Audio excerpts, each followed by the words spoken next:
Hi, ഇന്ന് ഞാനൊരു duck മപ്പാസാണ് ഉണ്ടാക്കുന്നത്. ഈ താറാവ് ഞാൻ വാങ്ങിയത് ഇവിടെ അടുത്തൊരു പഴങ്ങനാട് എന്നൊരു സ്ഥലമുണ്ട്. നല്ല ഭംഗിയുള്ളൊരു സ്ഥലമാണ്. അവിടെ ഒരു കടയിൽ നാടൻ താറാവ് കിട്ടും.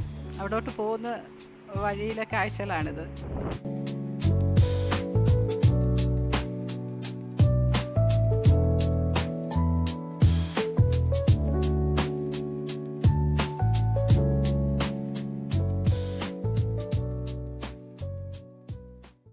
ഈ മപ്പാസ് എങ്ങനെയാണ് ഉണ്ടാക്കുന്നത് നോക്കാം. ഒരു താറാവാണ് എടുത്തിരിക്കുന്നത്. 700 ഗ്രാം ഉണ്ടാവും ഇത്.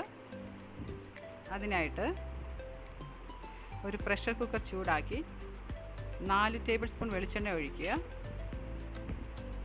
എണ്ണ ചൂടായി കഴിഞ്ഞ് ഒരു കറുവപ്പട്ട 3 കഷ്ണങ്ങളായി മുറിച്ചത്, 5 ഗ്രാമ്പു, 4 ഏലക്ക ഇട്ട് ചൂടാക്കിയതിന് ശേഷം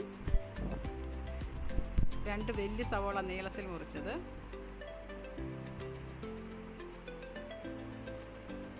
3 പച്ചമുളക് ചെറുതായി സ്ലിറ്റ് ചെയ്തത്, 1 ടേബിൾ സ്പൂൺ ഇഞ്ചി നീളത്തിലരിഞ്ഞത്, 10 വെളുത്തുള്ളി അല്ലി നീളത്തിലരിഞ്ഞത്, കുറച്ച് കറിവേപ്പില ഇട്ട് വഴറ്റുക. ഇതെല്ലാം കൂടി നന്നായി വഴറ്റുക. വഴറ്റിയതിന് ശേഷം 1.5 ടേബിൾ സ്പൂൺ മല്ലിപ്പൊടി ചേർക്കുക. മല്ലിപ്പൊടി ഒന്ന് ചൂടാക്കിയതിന് ശേഷം 1 ടീസ്പൂൺ പെപ്പർ പൗഡർ ഇടുക. 1/2 ടീസ്പൂൺ മഞ്ഞൾപ്പൊടി ചേർക്കുക. അരപ്പ് വീണ്ടും നല്ലതായിട്ട് മൂപ്പിക്കുക. പച്ചമുളക് വേണമെങ്കിൽ 2 കൂടെ ചേർക്കാം. ഞാൻ 3 വലിയ എരിവായതുകൊണ്ട് 3 ചേർത്തുള്ളൂ. അതിലേക്ക് ഡക്ക് കഷ്ണങ്ങൾ ഇടുക. ആവശ്യത്തിന് ഉപ്പ് ചേർക്കുക. ഈ കഷ്ണങ്ങളെല്ലാം അരപ്പിൽ നന്നായിട്ട് പിടിക്കുന്നിടം വരെ ഇളക്കുക. അതിലേക്ക് 1.5 കപ്പ് വെള്ളം ഒഴിച്ച് ഇളക്കി കുക്കർ അടച്ച് വെച്ച് വലിയ തീയിൽ 4 വിസിൽ വരുന്നവരെ വയ്ക്കണം. അത് കഴിഞ്ഞ് തീ കുറച്ച് 15 മിനിറ്റ് വയ്ക്കുക.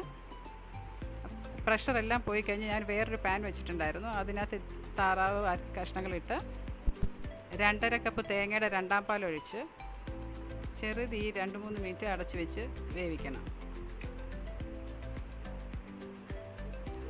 അതിലേക്ക് ഞാൻ ഒരു ഉരുളക്കിഴങ്ങ് വേവിച്ച് വെച്ചിട്ടുണ്ടായിരുന്നു, അത് ചേർക്കുക. 2-3 ഉരുളക്കിഴങ്ങ് കഷ്ണം അതിനകത്ത് തന്നെ ഉടച്ച് ചേർക്കാം. ഒരു ടൊമാറ്റോ അരിഞ്ഞ് വെച്ച് ചേർത്തു. അതും 2 മിനിറ്റ് ചൂടാക്കുക.